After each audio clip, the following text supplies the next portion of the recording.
of the reasons why I'm excited that your book has kind of caught on is for exactly this reason. It's not just about Kamala Harris. It's about a much deeper analysis of politics and the class forces behind and all those interests. But I did just want to ask you in general about anti-imperialism. Why has anti-imperialism historically been such a core component of class politics? And what is the difference between being anti-war and being anti-imperialist? Well, my understanding is that imperialism refers to a system, capitalism in its monopolistic stage. And it's very interesting because that is the classical Marxist-Leninist understanding, right? Lenin talks about imperialism, the highest stage of capitalism. And what really defines imperialism is holding back economic development. It's preventing countries from being able to take control of their own economy and resources, and instead having what he calls the export of capital, where instead of, it used to be we exported tires or we exported cars. Now we export the corporation, right? McDonald's is spread all over the world. We don't export French fries, we export McDonald's, right? And it's about the export of capital and preventing countries from developing their own industries and keeping countries in poverty, holding back economic development. Now, that was the understanding that the Bolsheviks and the Soviet Union had. And that's why right after the Bolsheviks took power, they gave military support to the Emir of Afghanistan. And he was a conservative monarchist, but he was fighting the British Empire. And they said, that works for us. And they convened the Congress of the Peoples of the East in Baku. And they said, hey, if you're going to fight the British Empire, we're with you because imperialism is the enemy. And when you talk about being a component of class politics, you can even go back to Marx, right? In Marx's day, Ireland was fighting for its independence. And Karl Marx, he wrote a very important letter where he said the duty of working class radicals and Marxists and socialists in Britain is to support the Irish freedom struggle everywhere and to get the English workers to see the victory of the Irish people against the British Empire, not as a question of abstract justice, but as a matter of their own liberation, right? I think A.J. Muste, who was a kind of a Christian socialist pacifist, he would say our real enemy is at home. And that is what anti-imperialism is. It's the understanding that these countries around the world that are struggling against the domination of big banks and corporations from the West are our allies in the struggle against the big corporations here. Right. And that ultimately, we don't have an interest in helping, ExxonMobil, BP and Bank of America take over the world. And in fact, we're getting screwed by Bank of America and ExxonMobil right here. And so we have a common interest with people around the world that are struggling against them. Now, that was the classical Marxist-Leninist understanding, but I've been to Iran where they are definitely not Marxists. They are very religious. But, they study Lenin in Iran and they study the economics of imperialism. And, Khomeini, the founder of the Islamic Republic, he talked about American economic imperialism. And the Bolivarian countries, they are socialists, but they incorporate Roman Catholicism, indigenous ideology. They have this understanding. And, you go around the world today, the classic Soviet-style Marxism is not really in fashion anymore. But this understanding of what imperialism is and that it's a system, that is very much the global understanding. And I do maintain that understanding. I'm at the point where, it's funny, I wrote this book 4 years ago. I don't call myself a communist as much now because, I know what I believe. My beliefs haven't changed. But if you say communist now, people think you're woke. And I'm not. I'm not woke. And I've been to communist countries. They are not woke. But if it used to be in America, if I told people I was a communist, they would say, how could you be that? And I could say, well, let me tell you all about it.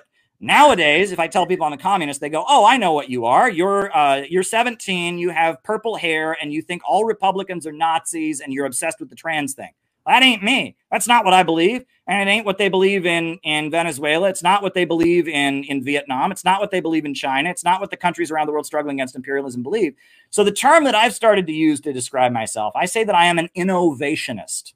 Because if you look at the world, right, the underlying question, and this is what that last 10 pages that you didn't get to, Russell, are about, is that human beings... That's what I said, the reveal. Yeah, human beings are creative creatures. We are constantly reinventing our relationship with our environment. And human technology, we're constantly moving to a higher plane. Ants have been building their ant farms the same way for thousands of years.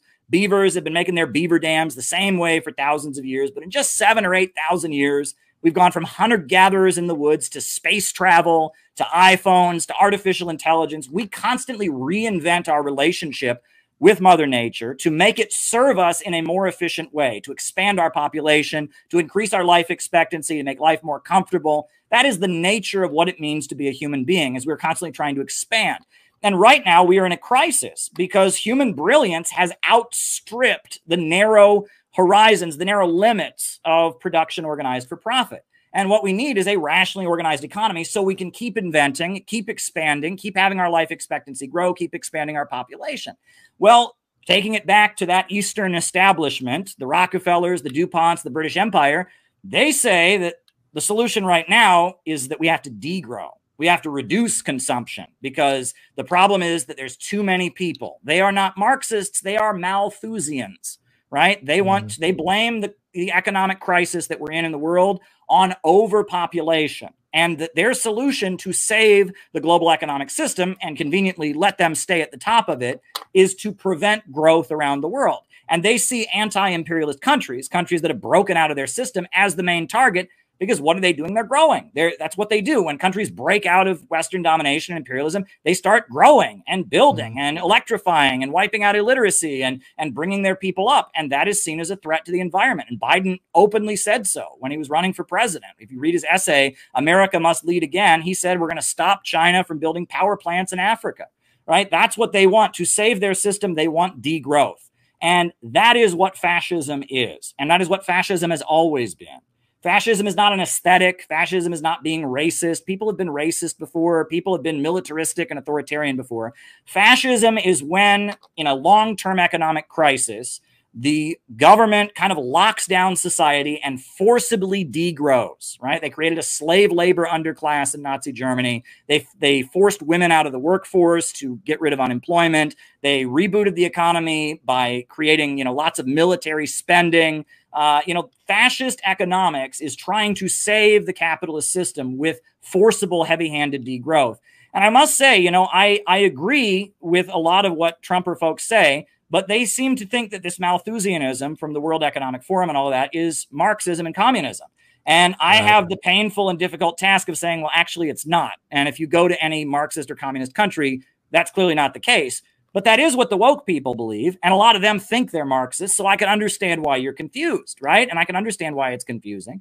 And also, let me add that socialism in our time and anti-imperialism, a really big part of it nowadays is small business owners, right? Vietnam, the way they've had their economic miracle is with their enabling people to start their own businesses. They call it a socialist-oriented market economy. Nicaragua, I've been there. I was an elections monitor there. They have what they call a micro entrepreneurship program where the government loans money to people to start their own businesses, worker cooperatives, and that is the strength of their socialist economy in Nicaragua. And the 21st century socialism is all about enabling people to start their own business and be creative and all of that, and subsidizing them in doing so in coordination with an overall planned economy. So the state is kind of making sure there's constantly growth.